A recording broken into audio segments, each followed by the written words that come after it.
तुमने अपने पैसे के बल पर, तुमने अपने धन के बल पर, सामर्थ्य के बल पर, संबंधों के बल पर आशीर्वाद देने वाला हाथ तो अपने सिर के ऊपर खड़ा कर लिया।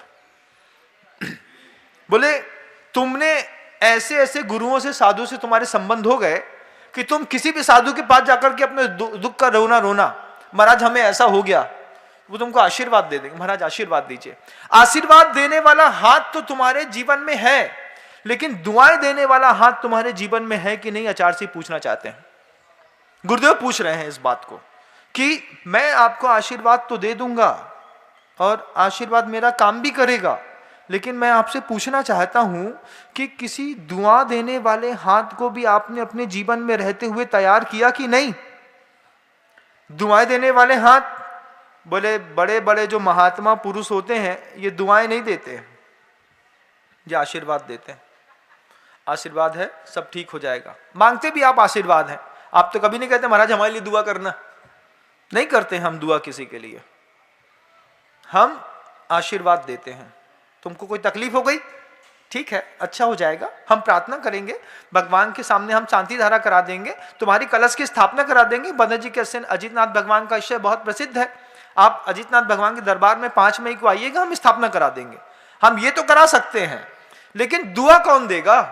दुआ देगा तुमसे छोटे स्तर का व्यक्ति। गुरुदेव कहते हैं आशीर्वाद देने वाले हाथ तो तुमने कई इकट्ठे कर लिए होंगे, किसी पुण्यहीन को मजबूत करो। उस पुण्यहीन को मजबूत करोगे तो जब तुम्हारे जीवन में विपत्ति आएगी, वो तुम्हारे पीछे से तुम्हारे पुण्य को टेका लगा करके भगवान से प्रार्थना करेगा, भगवान मेरे मालिक को कुछ ना हो, ये मालिक को अगर कुछ हो गया तो हमारा पूरा परिवार भूखा मर जाएगा। कभी किसी पुण्यहीन को पुण्य को मजबूत करना बंद हो। उस पुण्यहीन के पुण्य को मजबूत करने पर पीछे से वो तुम्हारे पुण्य में, जीवन में टेका लगाता है। अमिताभ बच्चन को एक्सीडेंट हो गया था ना, नानावटी में एडमिट था। बाहर जाकर के लोग, दुनिया भर के लोग मंदिरों में पूजा करने लगे, घंटी बजाने लगे। हम पूछना चाहते हैं कि साधु को बाद में पता चलेगा, तुम्हारे परिवार के लोगों को तुम्हारे बारे में, रोग के बारे में पहला पता चलता है। क्या तुम्हारे परिवार का सदस्य मंदिर में जाकर के तुम्हारे लिए प्रार्थना करता है? पिताजी को ऐसा हो गया, हमें फुर्सत नहीं है, तुम ही कर लो, हम नहीं कर रहे। जब पीछे से दुआओं का हाथ मिट जाता है ना बंधुओं, तो उस आशीर्वाद के हाथ में, आशीर्वाद का हाथ तब तक टिका रहता है जब तक नीचे से कोई टेका लगाता है, बीच में तुम फंसे रहते हो। पीछे से दुआओं का टेका लगा रहा, ऊपर से आशीर्वाद का टेका लगा रहा। जिंदगी 80 साल 90 साल की बेलौस बेबाक निकल गई। एक रोग नहीं हुआ महाराज, अरे रोग तो छोड़िए महाराज, 90 साल के हो गए, एक दांत नहीं टूटा, मजाल है दांत टूट जाए। क्या था? किसी की दुआओं का टेका लगा था नीचे से, ऊपर से किसी के आशीर्वाद था। जिंदगी बहुत अच्छी खूबसूरती के साथ गुजर गई बंधु। जिंदगी के 50 साल अच्छे निकल गए हैं, इसका मतलब ये नहीं है कि अगले 20 साल अच्छे और निकल जाएंगे। अगर जिस दिन तुमको हमारी बात समझ में आ जाए, उस दिन अपने लिए दुआ देने वाले हाथ तैयार करिएगा, किसी पुण्यहीन को मजबूत करिएगा। वो जब आपके जीवन में विपत्ति आएगी, मालिक को कुछ हो गया तो मेरा तो पूरा परिवार चला जाएगा।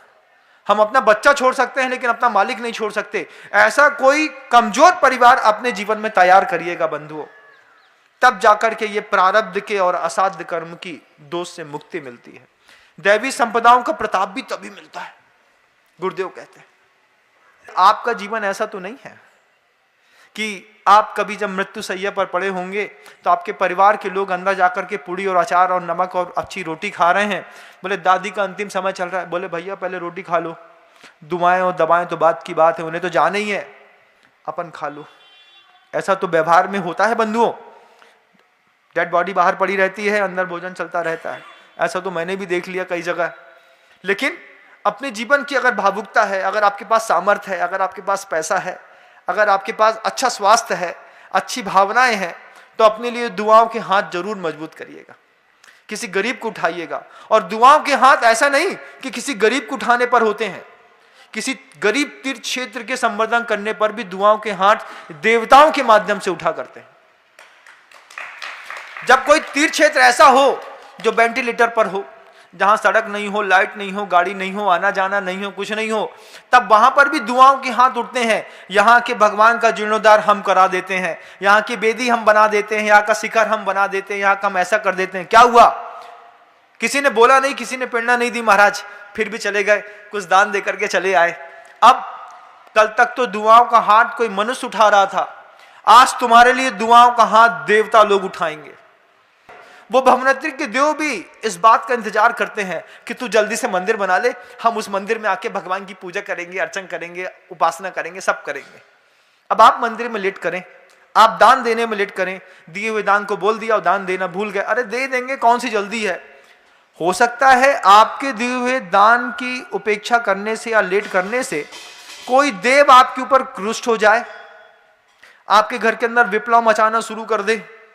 तो क्या करें महाराज, दान देके मुक्त हुए, मंदिर जब बनेगा तब बनेगा, हमने जितना बोला था उतना दे दिया, हम दान मुक्त हुए, वो देव प्रसन्न हो गया, ये सावक तो बहुत अच्छा है, जितनी बार हमारे भगवान के पास आता है उतनी बार पैसा देके जाता है, उतनी बार हमारा मंदिर और अच्छा बन जाएगा, हम इसके लिए दुआ करेंगे। तो एक दुआ का हाथ इंसान करता है, एक दुआ आपके लिए देवता लोग भी करते हैं बंधुओं।